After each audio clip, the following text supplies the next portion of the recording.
we are hosting, myself and three other coaches, trainers, facilitators, a live in-person workshop that runs for 3 days in Santa Ana.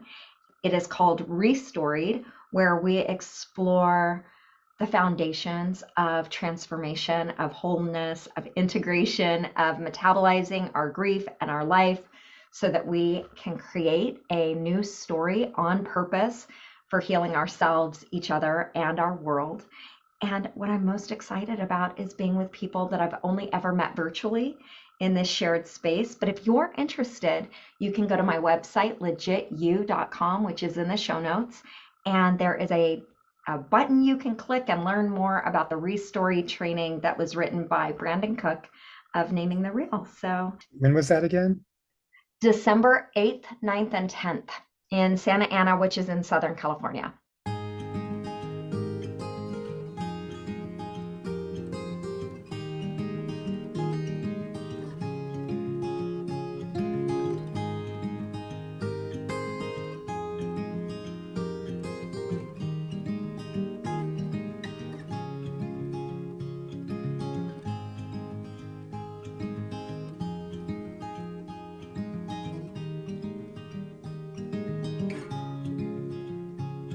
Welcome to Grief Heals, the podcast that explores how grief heals. Join us as we consider how grief invites love within ourselves, our communities, our world, our histories, and how it is that grief heals. I'm Lisa Michelle Zega here with Eric Simpson.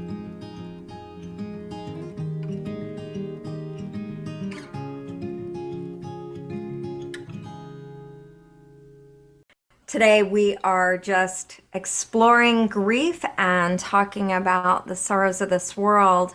And I just want to back up a second and say, what is this podcast about?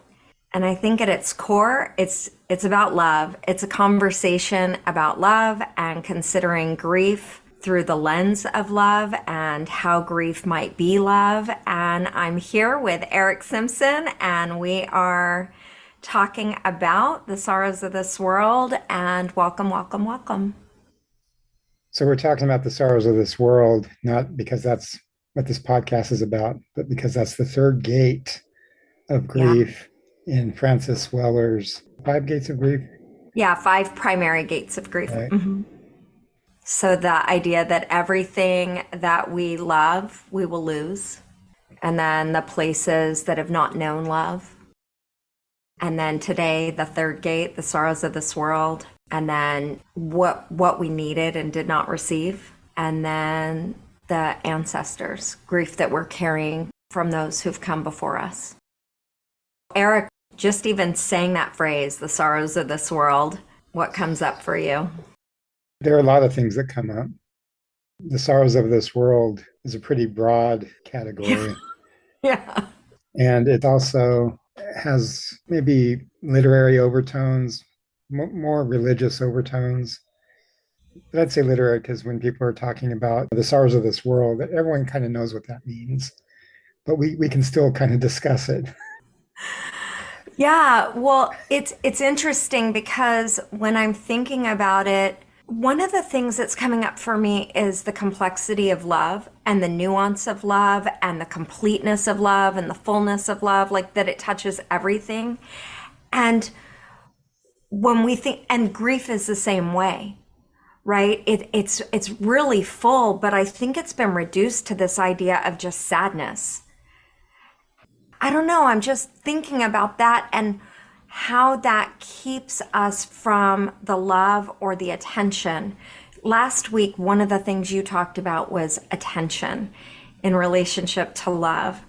And I don't know, I'm really struck by the simplicity of and the complexity and the beauty and the fullness of love and needing love to enter the wounds of ourselves, each other, this world.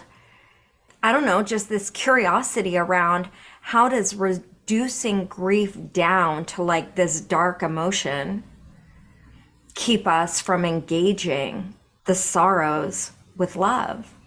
So I know you're like, everybody knows what it means. So on the one hand, it's so pervasive and so ignored, maybe at the same time. Yeah, I think that the sorrows of this world, everyone knows what it is because everyone has experienced it and everyone has experience in trying to evade it. There's a way in which we are more familiar with it, not only when we have a crisis in our own life, but when we see other people experiencing pain or when we hear about other people experiencing pain. What occurs to me through this one is that it sort of extends the grieving process, not just to what happens to us in our personal lives, but we can have grief for the sorrows of other people in the world as well. What's arising in me is why this work matters to me. And Mm-hmm. it matters to me because all of us matter. And I have this conviction, you use the word evade, and that when we evade our own sorrows, try to get around them, get over them, that we end up treating ourselves like we are not human, and we end up treating other humans like they're not human, Mm-hmm. and we end up treating living things like they are not living. Maybe that's another reason, Eric, that for me personally, like I didn't just make up, oh, grief is love. Grief has felt like the most loving aspect because as we've talked in, previous episodes, I feel like grief connected with me to my own humanity, to my own realness, and then connected me to the realness and the humanity of others, and has helped unfurl this tight grip on me of trying to be a certain way versus allowing my becoming like any other living being. I feel like in one sense I moved away from this, but there's another way in which I'm like, okay, I know this is all connected. So for me, recognizing grief as love has helped me move in closer and not be so afraid of my humanity or of my wounds or of my imperfections or my stumblings. Like I have never once cursed a tree for being smaller than another tree, or like it's just, or oh, you're not where you're supposed to be. I've never said that to a flower. And yet I've looked in the mirror and been like, you're not where you're supposed to be in this world. It's like, wait, according to who? Like, what is this? And I think all these things have kept me from really engaging the sorrows of my world, my little local world, with love. You mentioned experiencing grief and not evading it because of fear. And I think that was a touch point of what we're talking about is that people want to avoid grieving after a loss because of fear. Not only that, they want to avoid grieving for the sorrows of the world. I mean, there's a passage in the New Testament where you don't have to be religious. This is just a point that I'm making from the New Testament. There's a passage where Jesus says, "Blessed are those who mourn." And the thing about mourning isn't exactly like grief. Mourning is a communal expression of grief, usually through a ritual act. Yeah. When we become aware of the sorrows of the world, whether they intrude upon our lives personally or we just hear about them, like I can tell you just this morning, I read two different articles that were painful. And I thought, I should embrace this as a moment to grieve for this person and their loss right here now. And we can, and that connects us to each other as well, doesn't it? Yes. Yes. Like that is the thing is as we bear one another's burdens, like everyone is strengthened in that and connected. I'm so moved just by what you were talking about and the idea of taking a moment right here, right now to feel into this other human sorrow, Mm-hmm. right? And last week you said attention is the simplest definition of love. Right. And by pausing and giving attention to that person or to that community. I don't know the context of your read, but you are sending love and it matters. Mhm. Love always matters. Love always connects. I want to come back to where you said, blessed are those who mourn. Also, the distinction you made between mourning and grieving. There are so many threads I'm wanting to pull here, but I just want to mention in brief the communal aspect. The more we've moved away from community, the more we've moved away from ritual, how that has disconnected us and left us fragmented both within ourselves and within our communities, right? But the one thing that I've reached out to you and you and I've talked about, separate from the podcast is, so you and I both have history in evangelicalism, and I know you've got a longer history in orthodoxy even than you do in evangelicalism, but going back to that earlier season of your religious history or your church history, Right. I've been contemplating, is the reason that I often hear the word hypocrite associated with Christian, which I just think, instinctively hypocrite, I think of fake.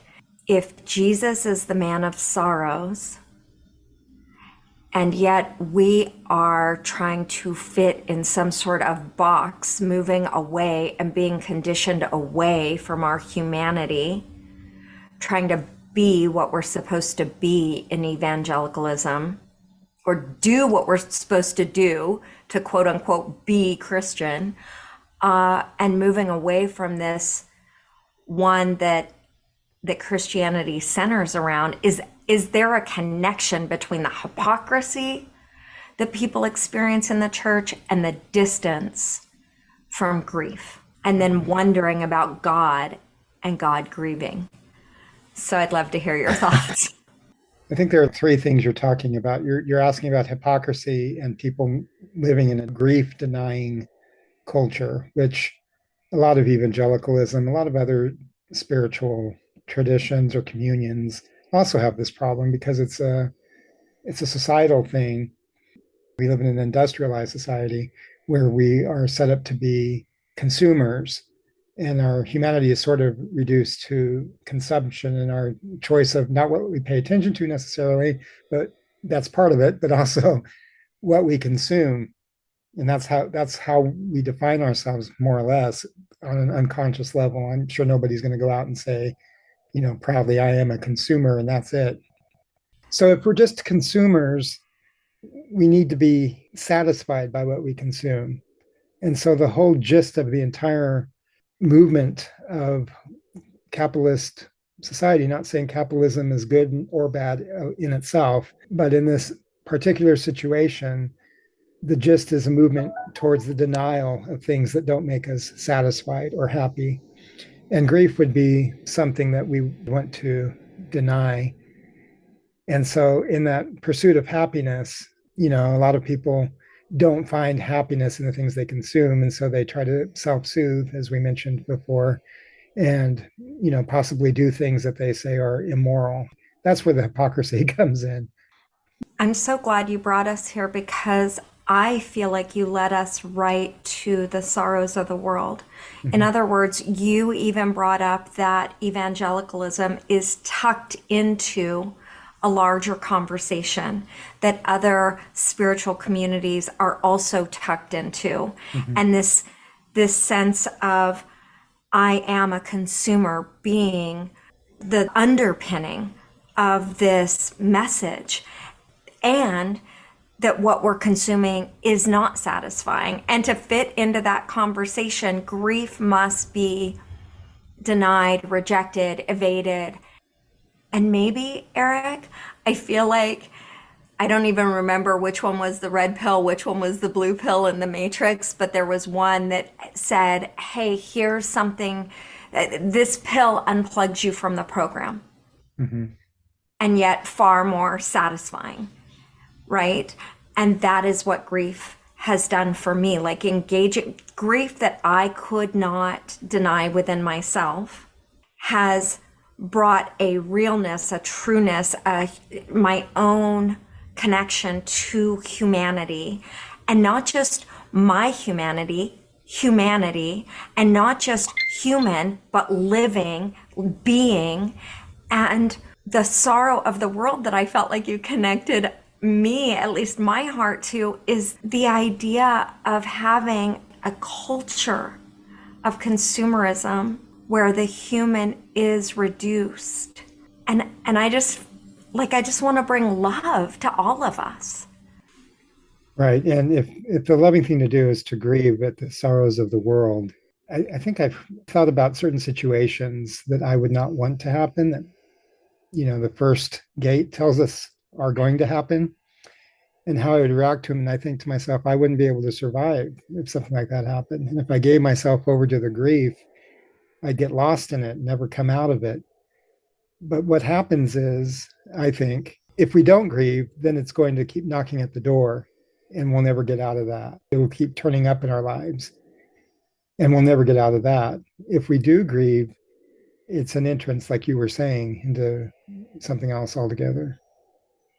And thus, right, the gates of grief. One of the things that is gripping my heart right now is if we are identifying as mere consumers. I'm thinking about sex trafficking, but that is only one example where we humans become what is consumed.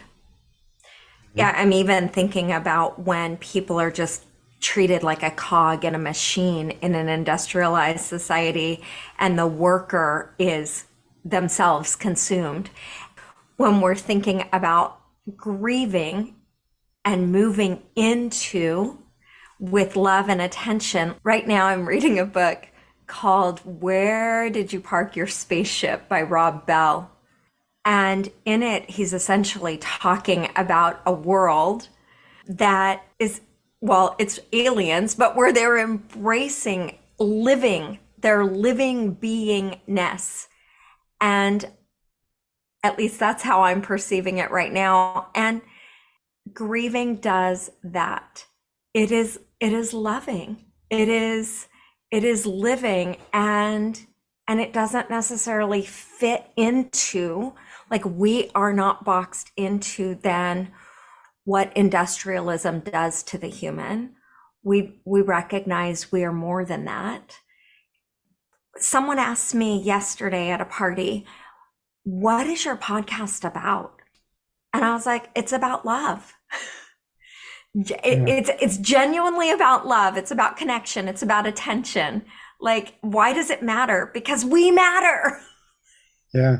Well, and to your point, I think one of the things a lot of people grieve, that is one of the sorrows of the world, and the way that we consume ourselves by not grieving and by continuing on the path of consumption for the sake of consumption, thinking that it's going to satisfy, and growth for the sake of growth.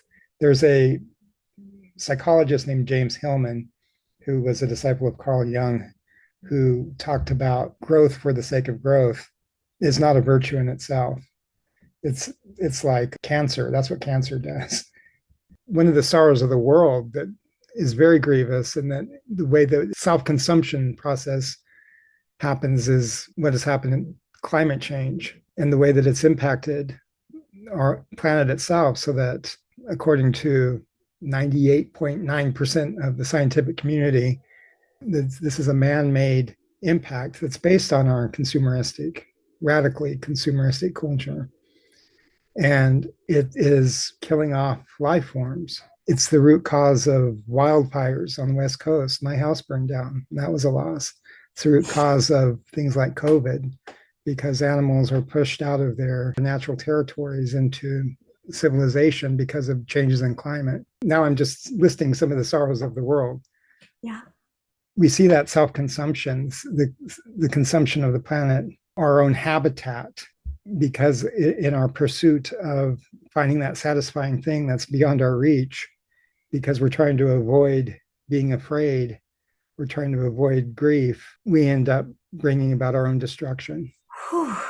I think that's exactly it. Like you actually said this earlier. You said, "Hey, when I consider some of the losses I could have, I feel like the grief would come in and consume me if I gave myself to it." Right. Right? And actually, grief comes in to nourish and to love and to connect us. It's the exact opposite. Right. And yet what we are doing to avoid grief, we consume ourselves and we consume each other. So I think it's just an important conversation to be having Mm-hmm. because we are together awakening. And I don't just mean together, you and I, but together, there is definitely an awakening, a consciousness happening around love. And I believe that grief is an entrance to living alive, right? And connects us all, one to another, to our planet, to the world that we would want to create. And I guess that's a good point to say of we're having a conversation. We are not here offering like medical advice or giving therapy or any of those types of things. It's a conversation Right. around grief and a consideration, an exploration of how grief heals, of how grief is love, just Yep. a conversation. You asked a question about does God grieve? And also, what's interesting about that is in many of our churches and spiritual traditions, it's the same as what occurs in culture, as I've already mentioned. And there's sort of a grief denying attribute.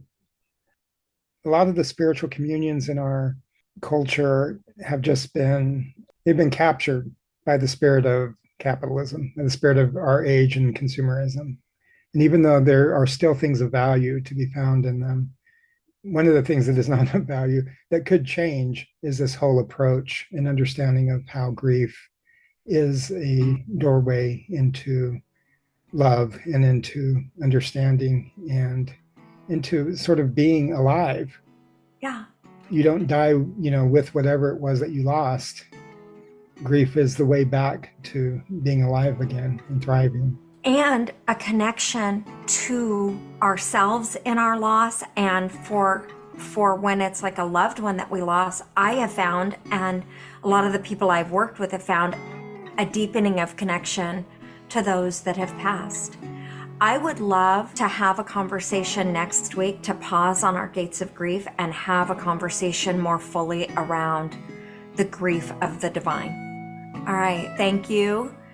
Thank you to those who are listening, wherever you find yourself. Those that are listening are part of the conversation. So thank you for being part of the conversation around grief and love and living alive.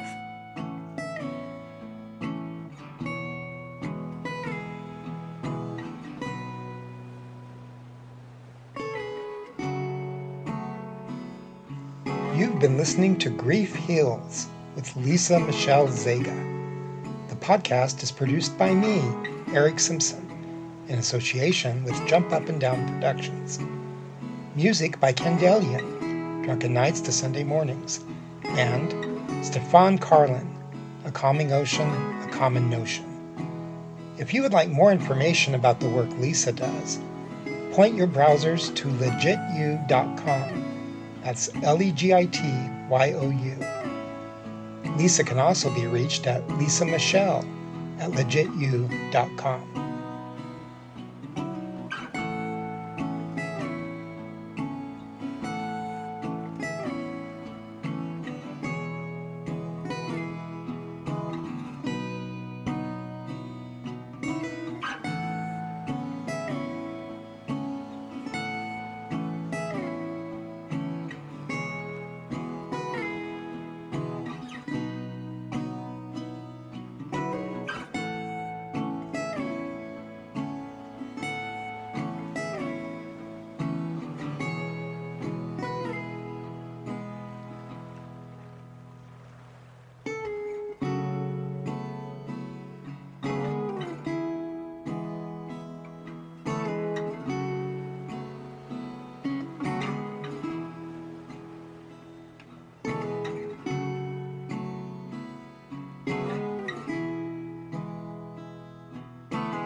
This has been a Jump Up and Down production.